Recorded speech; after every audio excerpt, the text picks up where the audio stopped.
Hello everyone, welcome to my channel, Life with Shannon.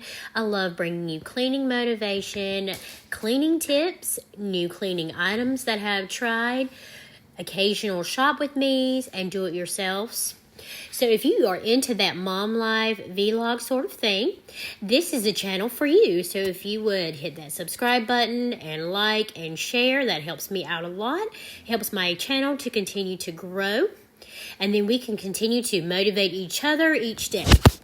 So today I am deep cleaning the stairs. That would be the treads and the back of the stairs as well, and even the handrails and the wall that runs beside it.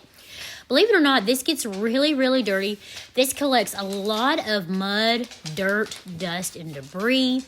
Honestly, going into this, I didn't think anything about it, but now I see that it's something that you really got to keep up with and deep clean very often. So if I were to move again, I can't honestly say that I'd want another set of stairs. But right now, that's what we have. So we're going to get into the mode of wiping everything down, using the magic eraser, which is what I love for the stairway. And we're going to motivate each other so that if you have a stairwell in your own home, we're going to clean the back of the stairs, the stair treads. We're going to clean along the railings that people put their hands on and the wall on the side. That seems to pick up a lot as well.